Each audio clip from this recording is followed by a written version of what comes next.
Pada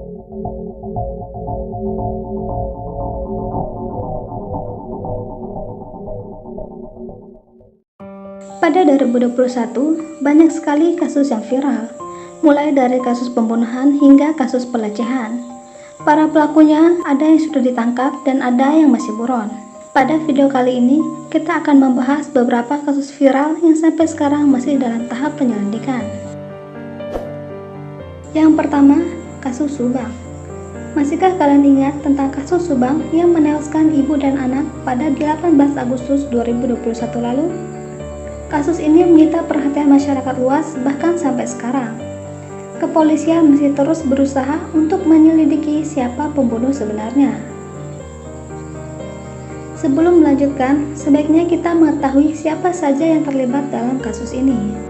Sebenarnya pihak yang terlibat lebih banyak, tapi kita fokuskan hanya ke mereka ini saja. Tuti Suhartini sebagai korban, Amalia Mustika Ratu sebagai korban, Yosef sebagai suami, Yoris anak korban, dan Danu sebagai saksi atau tetangga korban.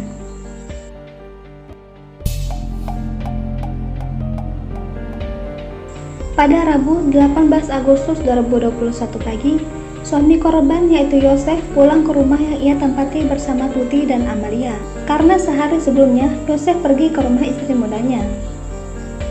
Sesampainya di rumah, Yosef tak kunjung menemukan Tuti dan Amalia.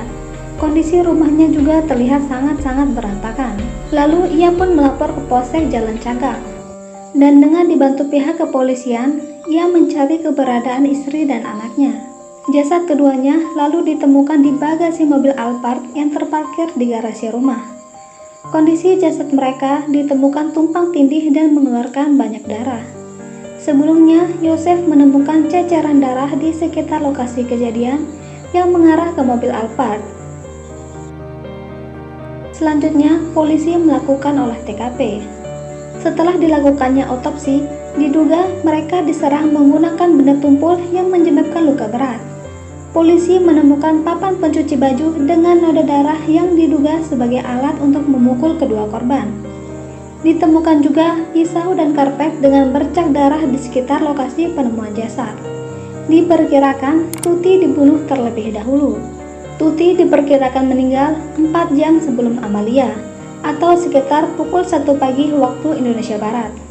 Sedangkan Amalia diperkirakan meninggal pada pukul 5 pagi waktu Indonesia Barat. Tuti diduga dieksekusi di kamar tidurnya. Polisi juga menduga bahwa jasad Tuti sempat dibersihkan di kamar mandi oleh pelaku. Sementara Amalia diduga sempat melawan saat diserang pelaku.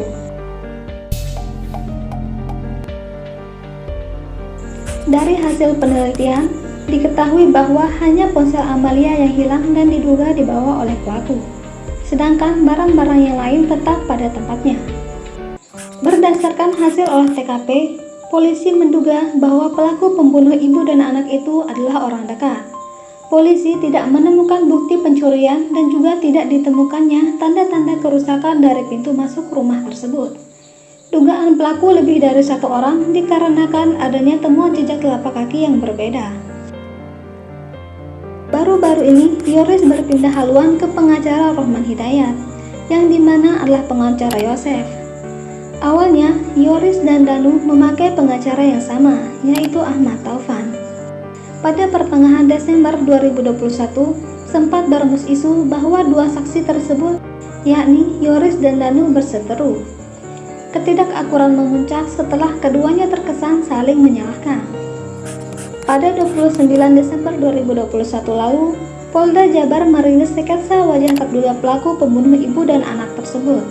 Dengan dirilisnya sketsa wajah tersebut, menurut Rohman Hidayat selaku pengacara Yosef, tuduhan-tuduhan yang selama ini ditujukan ke kliennya itu salah. Karena selama ini banyak pihak yang menuduh Yosef sebagai tersangka. Menurut kalian bagaimana? Siapakah dalang dari kejadian pembunuhan di Subang tersebut? Yang kedua, pembuangan jasad sejoli oleh 3 anggota TNI Angkatan Darat.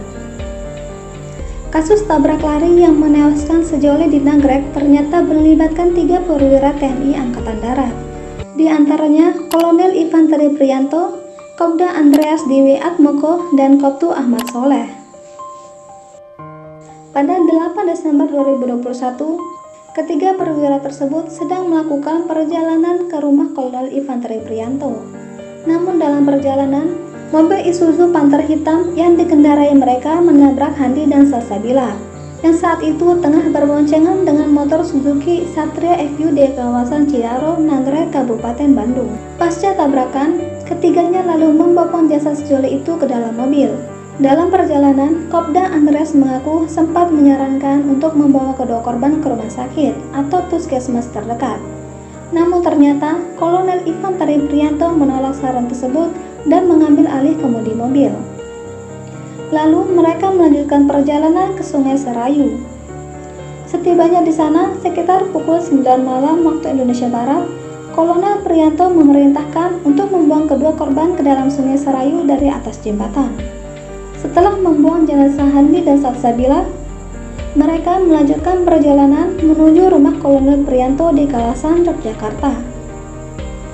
Pada 9 Desember 2021, sekitar pukul 3 pagi waktu Indonesia Barat, mereka sampai ke kediaman Kolonel Prianto. Dan dari kediaman Kolonel Prianto, Kopda Andreas dan Koptu Ahmad pun pulang ke rumah masing-masing. Kolonel Prianto juga berpesan agar kejadian tersebut dirahasiakan. Setelah hilang selama beberapa hari, akhirnya pada 11 Desember 2021, jasad Salsabila ditemukan di aliran Sungai Serayu di Kecamatan Adipala, Cilacap yang berjarak 220 km dari Nagrek. Sedangkan jasad Handi baru ditemukan pada 13 Desember 2021 di aliran Sungai Serayu, Banyumas, sekitar 204 km dari Nagrek. Setelah bidang kedokteran dan kesehatan Polda Jawa Tengah melakukan pemeriksaan kepada jenazah, ditemukan fakta bahwa korban yang bernama Handi Saputra masih dalam keadaan hidup saat dibuang oleh ketiga perwira TNI tersebut. Ini dikarenakan pada saluran pernapasan dan paru-parunya ditemukan air.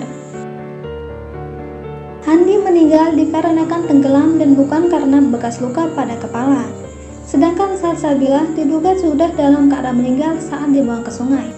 Pada 24 Desember 2021, Polda Jawa Barat melimpahkan penyelidikan kepada Pomdam 3 Siliwangi. Dari situlah identitas ketiga anggota TNI ini terungkap. Pada 25 Desember 2021, ketiganya pun langsung ditangkap dan ditahan di Popdam. Akibat perbuatannya, ketiga anggota TNI AD tersebut terancam dijerat pasal berlapis, di mana ada ancaman pidana penjara maksimal seumur hidup. Kasus ini sudah diambil alih oleh Pusat Penerangan atau Puspen TNI AD. Semua keterangan terkait perkembangan kasus tersebut nantinya bakal disampaikan oleh Puspen AD. Keluarga korban menyerahkan segala proses ke pihak berwenang atas kasus yang menimpa Handi dan Salsabila. Keluarga berharap meskipun pelaku merupakan seorang oknum aparat, namun keluarga tetap meminta pelaku untuk dihukum seadil-adilnya. Kematian memang adalah hal pasti yang akan terjadi kepada semua makhluk hidup, tetapi kita diharuskan berusaha semaksimal mungkin untuk menolong sesama. Jangan lepas tanggung jawab meskipun kita melakukan kesalahan tersebesar sekalipun. Itulah beberapa kasus viral di tahun 2021. Semoga para pelaku cepat ditangkap dan kasusnya terselesaikan.